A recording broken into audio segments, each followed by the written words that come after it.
When Dorothy was a little girl, she was fascinated by her goldfish. Her father explained to her that fish swim by quickly wagging their tails to propel themselves through the water.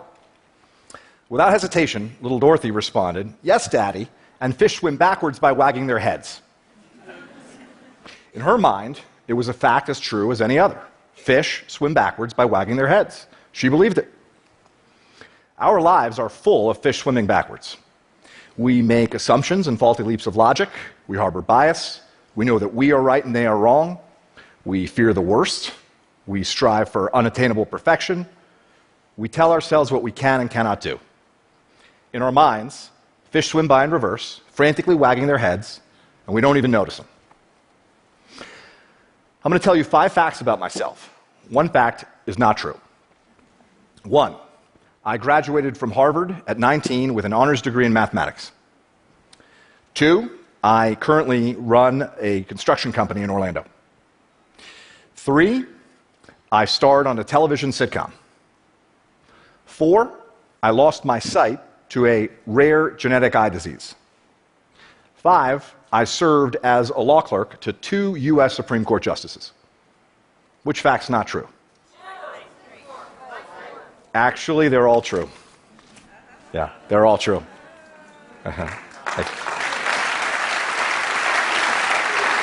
At this point, most people really only care about the television show. I know this from experience. Okay, so the show was NBC's Saved by the Bell, the new class, and I played Weasel Wiesel, who was the sort of dorky, nerdy character on the show, which made it a very major acting challenge for me as a 13-year-old boy.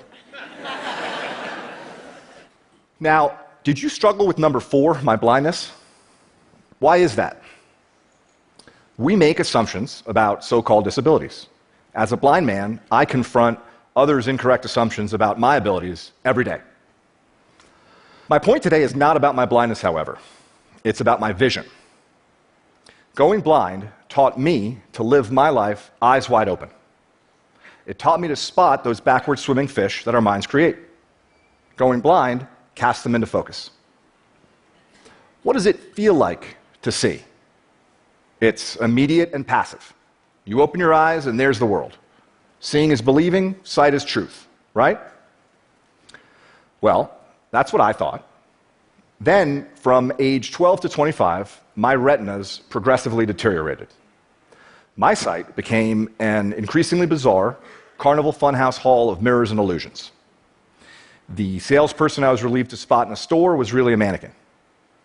Reaching down to wash my hands, I suddenly saw it was a urinal I was touching, not a sink, when my fingers felt its true shape. A friend described the photograph in my hand, and only then I could see the image depicted. Objects appeared, morphed, and disappeared in my reality. It was difficult and exhausting to see. I pieced together fragmented, transitory images, consciously analyzed the clues, searched for some logic in my crumbling kaleidoscope, until I saw nothing at all. I learned that what we see is not universal truth.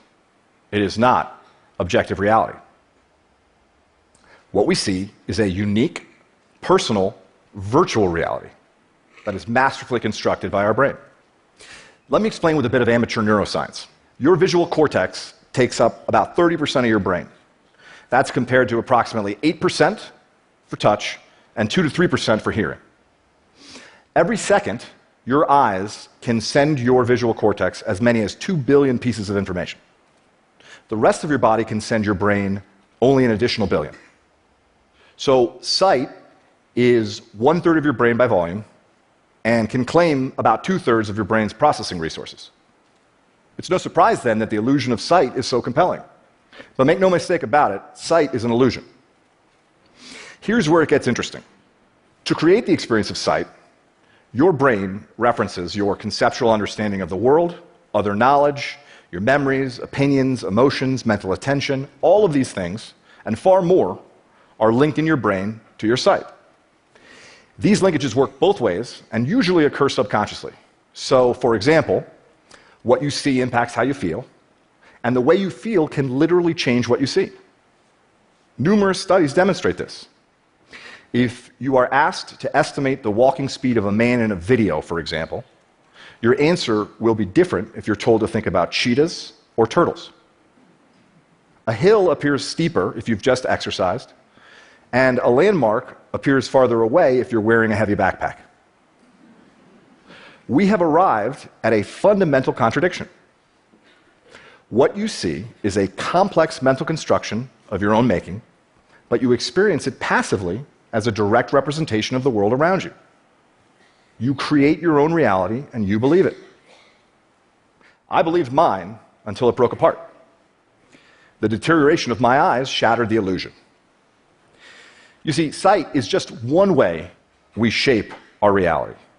We create our own realities in many other ways. Let's take fear as just one example.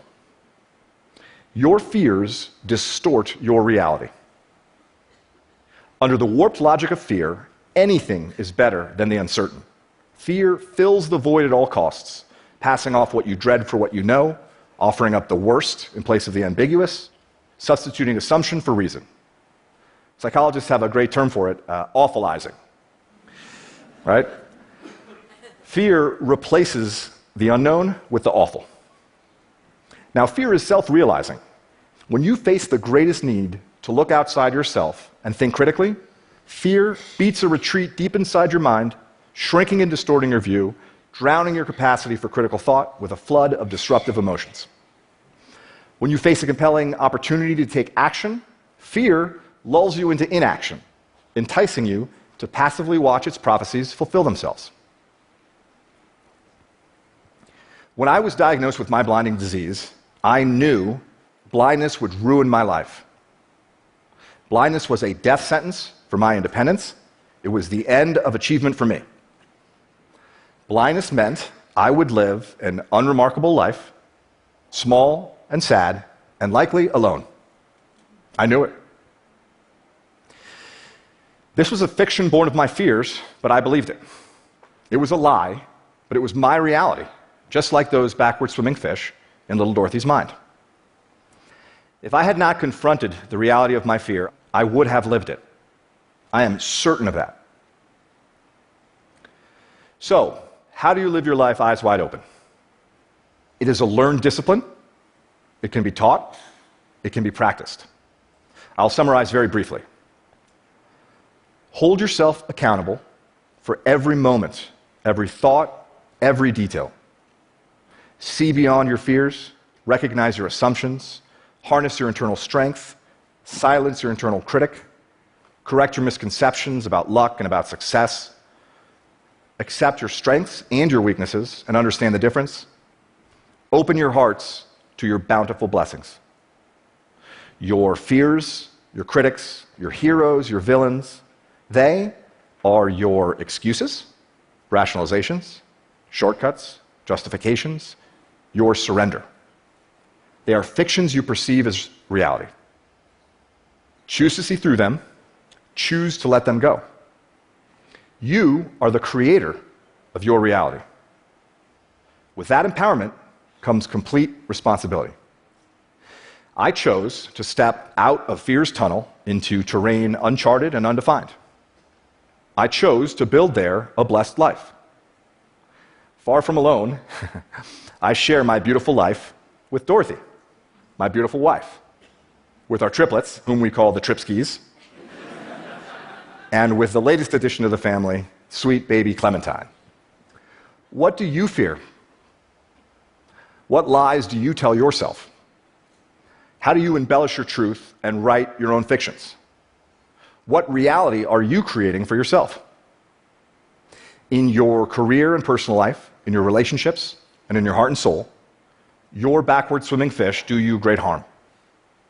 They exact a toll in missed opportunities and unrealized potential, and they engender insecurity and distrust where you seek fulfillment and connection. I urge you to search them out. Helen Keller said that the only thing worse than being blind is having sight but no vision.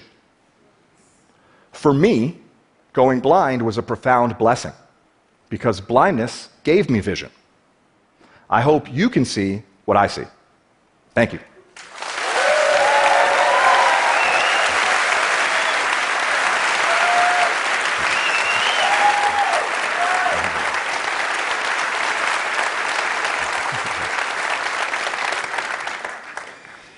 Isaac, before you leave the stage, just a question. Sure. This is an audience of entrepreneurs, of doers, of innovators. You are a CEO of a company down in Florida, and many are probably wondering, how is it to be a blind CEO? What kind of specific challenges do you have, and how do you overcome them? Well, the biggest challenge became a blessing. I don't get visual feedback from people. Was a noise there. Yeah. So, for example, in my leadership team meetings, I don't see facial expressions or gestures. I've learned to solicit a lot more verbal feedback. I basically, force people to tell me what they think. And in this respect, it's become, like I said, a real blessing for me personally and for my company, because we communicate at a far deeper level. We avoid ambiguities. And most important, my team knows that what they think truly matters. Isaac, thank you for coming to TED. Thank you, Bruno. Thank you.